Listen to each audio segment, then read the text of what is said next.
On allait d'une boîte de tomates à 10 tonnes aujourd'hui par an, mais c'est peu parce que nous visons l'échelle industrielle car la base de la santé, c'est l'alimentation. L'agro-industrie est un moteur clé du développement économique en Côte d'Ivoire. Aujourd'hui, nous partons à la rencontre de Maman Salimata Ouattara, fondatrice de Pourmaya SARL, une entreprise qui transforme les céréales locales en produits à forte valeur ajoutée.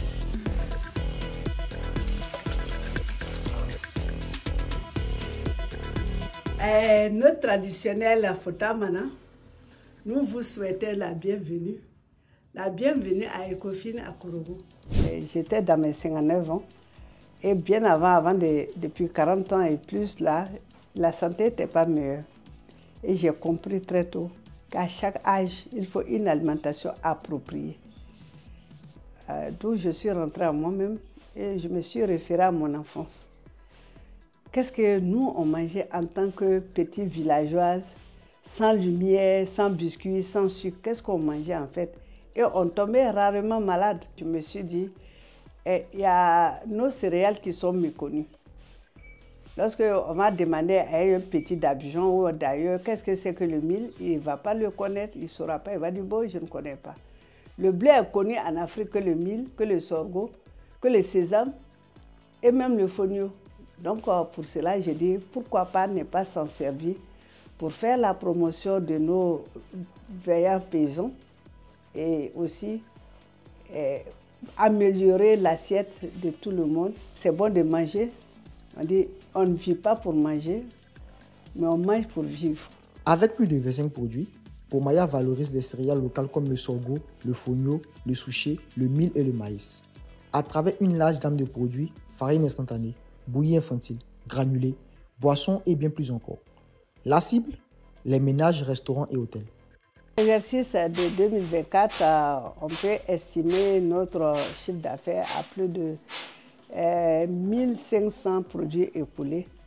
Les plus chiffrés c'est le suchet, c'est le mil, le cocktail de mil, de sorgho et surtout les couscous qui sont vraiment appréciés du grand public. Avant d'arriver au produit fini de notre transformation, nous allons à la coopérative qui cultive, nous payons les céréales avec eux. Et arrivé ici, nous sommes scellés en plusieurs groupes où le premier groupe se charge de vanner et trier. Après le triage, il y a un autre groupe qui le lave et qui le sèche. Après le séchage, il y a un autre groupe qui le ramasse et qui vient le torréfier. Et cette même équipe vient au moulin. Après le moulin, il y a une autre équipe qui récupère la poudre, qui vient la tamiser et qui la torréfie encore pour lui donner une belle saveur. Et après cette saveur, nous passons à l'emballage. Et après l'emballage, nous l'étiquetons et nous le scellons et le produit se met sur le marché. L'approvisionnement se fait en amont par les femmes rurales qui sont en association, regroupées en coopérative ici à Kourougou par d'autres femmes semi-urbaines qui recueillent et qui transforment. Donc c'est une chaîne de valeur qui est mise en place. Donc du coup, on participe à l'optimisation. Parce que souvent, si on leur dit faites le mil ou bien le sorgho, elles vont dire qu'on ne connaît pas le marché. Mais là, la coopérative, c'est le marché. Pourmaya, c'est le marché. Elles savent si on les accompagne, elles vont produire et ce sera acheté. Et nous aussi, on a un droit de regard sur ce qu'elles font. On a été appuyé par le PAFA qui a passé par Hélène Keller. Donc, vous voyez, derrière moi, c'est le tricycle, c'est un moulin, c'est le séchoir, c'est les fûts, c'est quelques matériels, c'est les emballages. Ça nous a vraiment propulsés. Beaucoup de choses peuvent écouler de ce que nous faisons.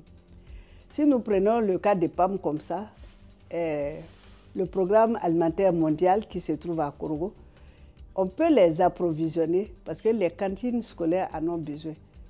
Aux collectivités territoriales, on dit eux aussi, ils peuvent subventionner nos farines, nos produits pour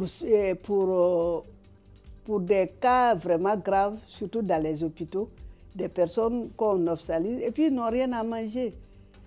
Voilà, au gouvernement de voir leurs taxes. Parce que lorsque vous commencez les impôts, tout ce qu'il y a à fournir, ça peut décourager les jeunes entrepreneurs. On taxe la jeunesse d'oisive, mais ils sont manipulés parce qu'ils ne savent pas comment sortir la tête de l'eau. À ces jeunes, je souhaite qu'on les accompagne pour qu'ils puissent être occupés. Je suis en train de torréfier la poudre à l'aide d'une marmite avec un fourneau à charbon. Vous voyez que tout ça, c'est artisanal, c'est fatigant. Donc ce que nous souhaitons aujourd'hui, c'est d'avoir du matériel plus moderne pour que non seulement nous allons produire beaucoup, mais nous aussi, on sera moins fatigués. C'est un cri de cœur que nous lançons à tous ceux qui nous voient. Le souci pour nous et pour tous les entrepreneurs, c'est vraiment pas à négliger, c'est la communication et la bonne communication. Et ceux qui font la bonne communication, c'est les voix des sans-voix. Ecofin, c'est la voix des sans-voix qui s'est lancée dans une aventure pour aider, pour mettre en exergue ce qui est caché. Vous êtes dynamique, vous êtes jeune, vous êtes des visionnaires, vous êtes des agents de développement. Que Dieu bénisse l'ouvrage de vos mains.